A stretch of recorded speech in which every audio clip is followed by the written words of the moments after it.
From the Library of Congress in Washington, D.C.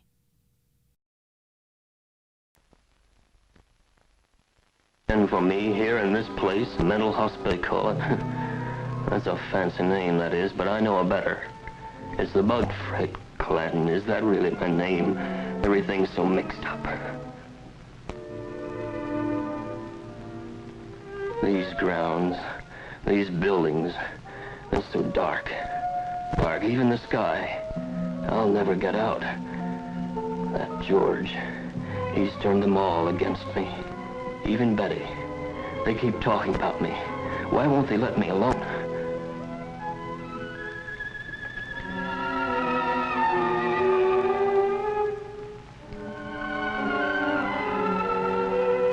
Oh, my God. Oh, no, don't let them take me in there. I'll never get out. Oh, God, what will happen to me now?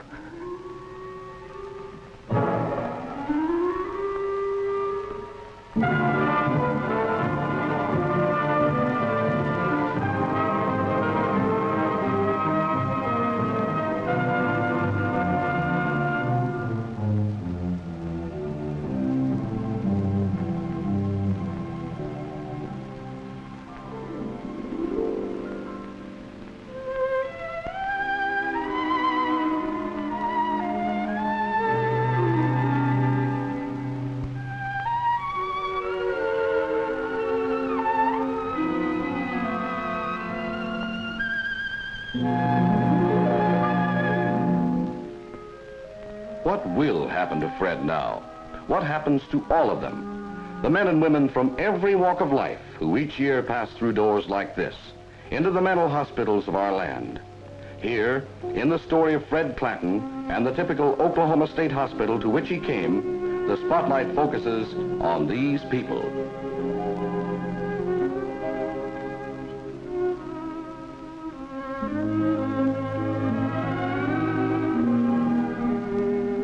Many patients are old, and often theirs is a tragedy of hospitals such as this. The tragedy of fathers and mothers too old to work, rejected by their own children, classed as senile and committed to mental hospitals because there's nowhere else for them to go. Yet, given proper care, they can still adjust, make new friends to ease the passing of years.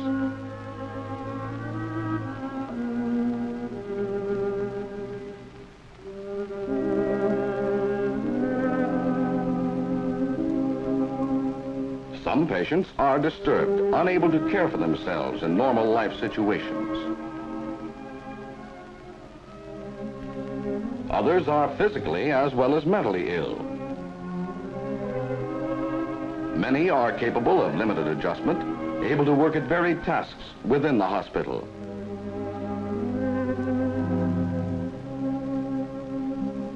There's the veteran returned from years of service overseas. The farmer who had never set foot outside his home county till he came here. Deterioration, chronic conditions limit hope for some. Others may go home tomorrow.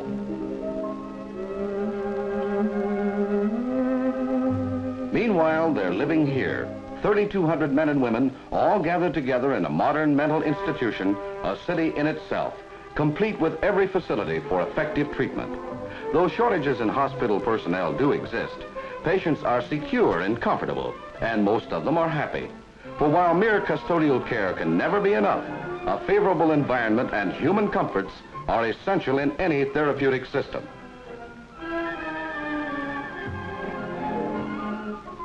For most, meals are served cafeteria style. Food is plentiful and good, an investment in patient health.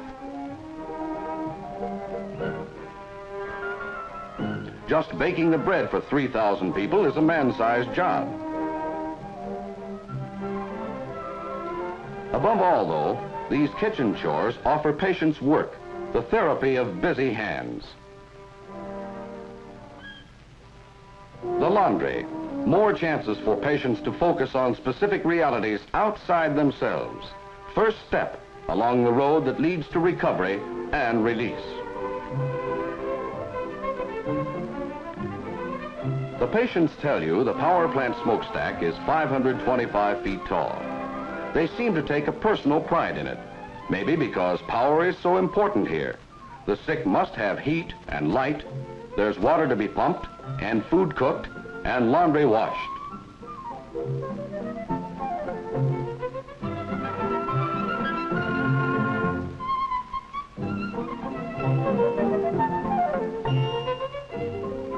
Patients must be housed, and today's new hospital buildings center on human needs and comfort. Whether they provide living quarters or treatment facilities, whether they're for convalescents, older people, the tubercular, veterans, or occupational therapy, these modern structures are part of a long-range integrated plan to improve conditions for all who live within these grounds.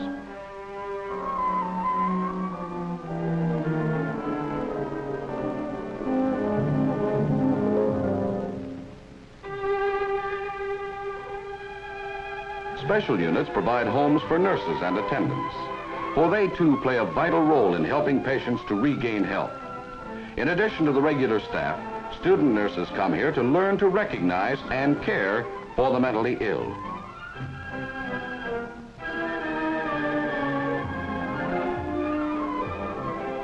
There are lakes for fishing. The hospital farm cuts operating costs, provides fresh truck and dairy products, and the familiar scenes, the work, help make patients from rural areas feel at home.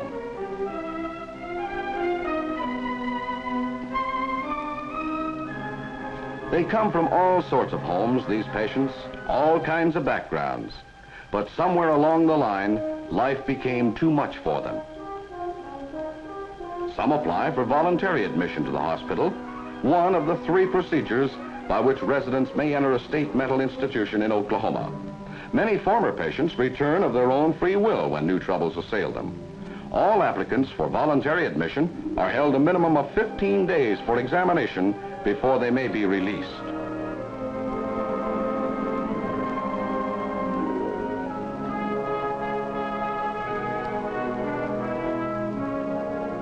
Other patients are certified for admission by 2 competent medical examiners. This is the second method by which patients enter the hospital under the terms of Oklahoma's mental health law.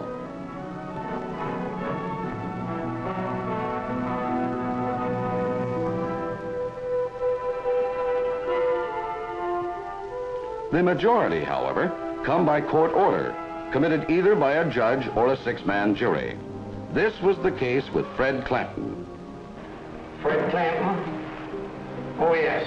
How are you, Fred? Well, I'd be all right. They just left me alone. Well, why don't you tell me about it? You can't fool me. I know you're in with them, too.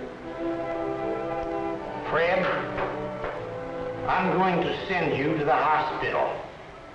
And if you will cooperate with those doctors, I think they'll be able to do you some good. The admitting clerk records Fred's case history as soon as he enters the hospital, takes care of valuables until he is sufficiently improved to be trusted with them.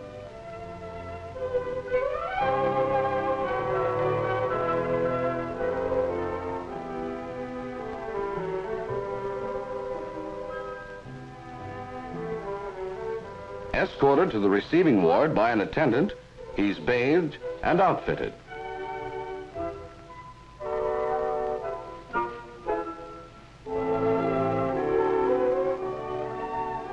He gets a blood test, part of the medical examination given each patient on admission.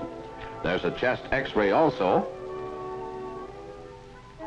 and a spinal fluid test.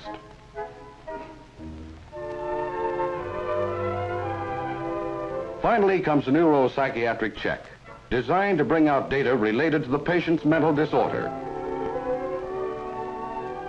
They're turning my wife, you know, Betty, against me. They're taking up all her time. Why do you think they're doing you this way? Well, I've been working on this for years. They don't know it, but I'm on to them. You see, if they can just get Betty to team up with them, then they'll all try to get together.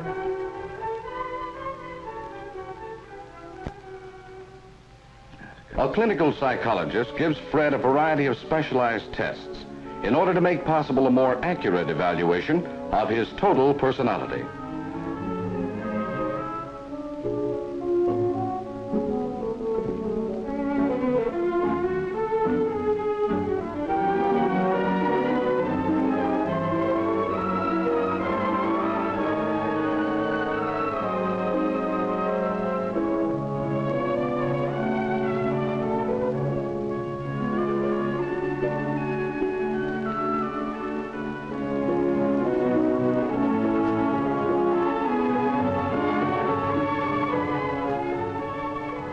Following the examination and testing, an informal meeting of the hospital staff arrives at a tentative diagnosis of schizophrenia, paranoid type. Fred benefits from the skill and experience of all members of the staff, as well as the psychiatrist to whose care he is assigned.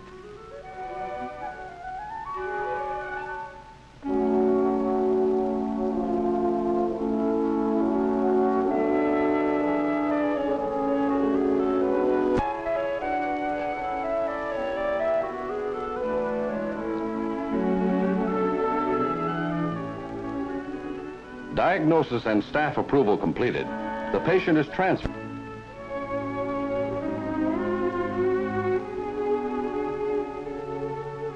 In Fred's case, insulin shock is prescribed, a common treatment for schizophrenia.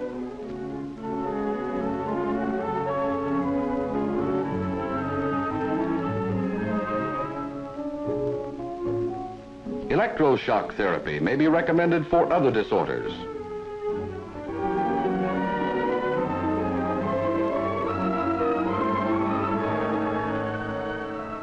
Hydrotherapy is useful in calming disturbed patients.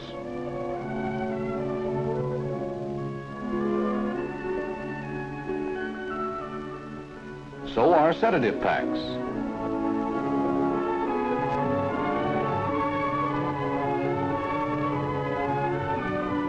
But whatever the treatment, it's essential that it be supplemented by an atmosphere of security and calm.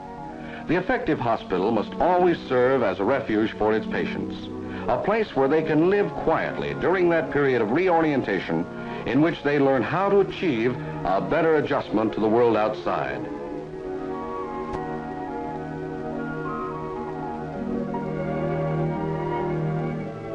The degree of adjustment, the level of orientation, varies sharply from patient to patient. Some show a contact with reality, dark shadows across disordered minds.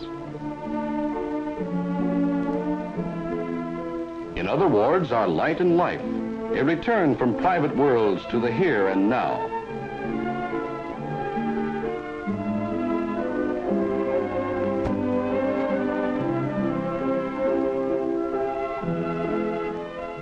As patients improve, they are moved to wards in keeping with their condition.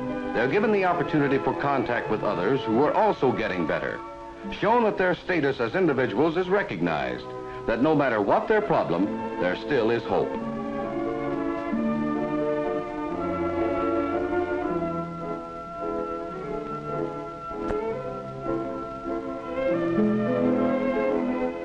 In Fred's case, insulin therapy brought relatively quick improvement. Close linked with it, helping further, was personal follow-up attention by the psychiatrist directing his treatment and care.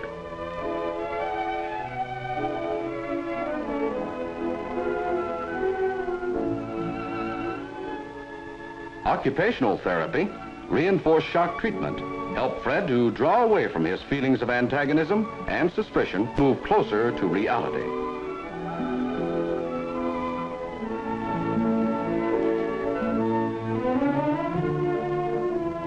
Boredom is always an enemy of the mentally ill. Now improving, Fred begins to take increasing interest in the wide variety of recreational facilities. Patients enjoy movies just as much as anyone.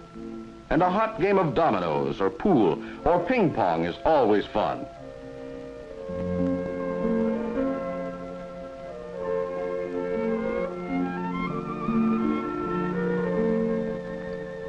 The sewing room's popular, and a permanent wave may serve as a milestone of self-respect for many women in spite of the bubble gum.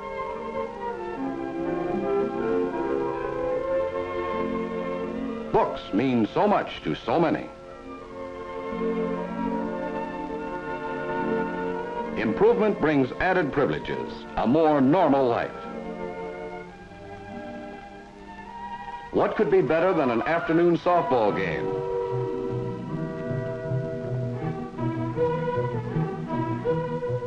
Friday dances give Fred a chance for contact with women on a social plane, help to spark his dormant pride.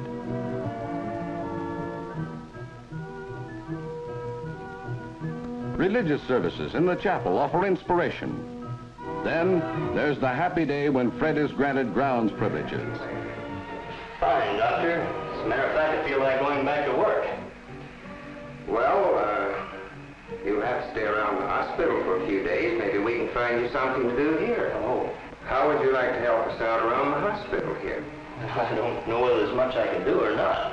We have quite a few jobs that you might do. For example, you might work up at the dairy, you might help out in the garden, or you might work over in the cafeteria, or we might even be able to get you on the ground crew. Ground crew? Yes, sir. I'd like that a lot, I really would. Oh, that's swell. You just report out there in the morning and everything will be all right. In the morning? Yes, sir. What a difference it makes. At last, Fred can be outside once more, working, enjoying the sun and the seasons. There are the days when visitors come, the chance to talk again with Betty. And George comes too.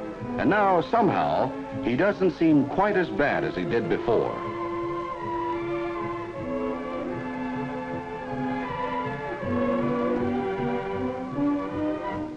It's not too long till the psychiatrist decides that Fred can try it for a while at home. He talks with Betty and with George, helps them to understand that they too have vital roles to play in aiding Fred to adjust successfully to the world outside.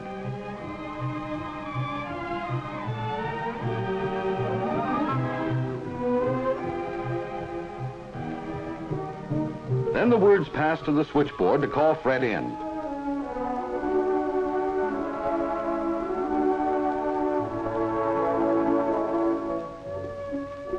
How well he looks.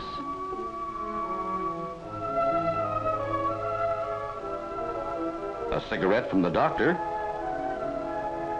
And Fred's hand is steady. Packing at last. A man can be proud of the things he's created with his own two hands, and a hospital can be proud too. Proud to see a patient face the world as a man again.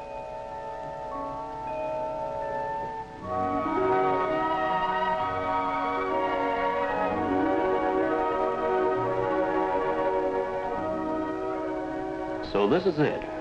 Today I'm going home. 6 months it's taken. If I'd come here sooner, I might have been out in 3.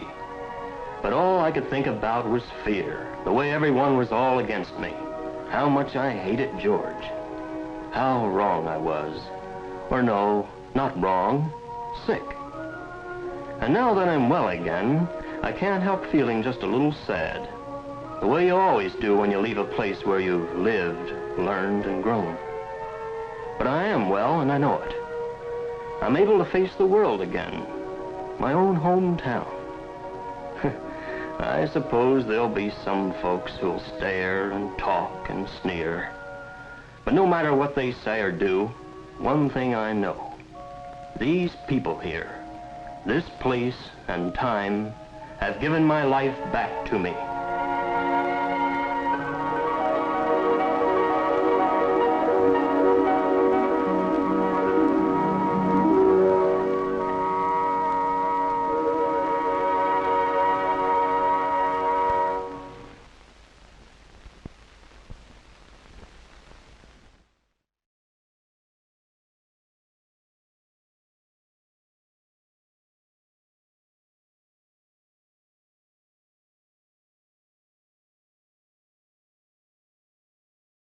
This has been a presentation of the Library of Congress. Visit us at loc.gov.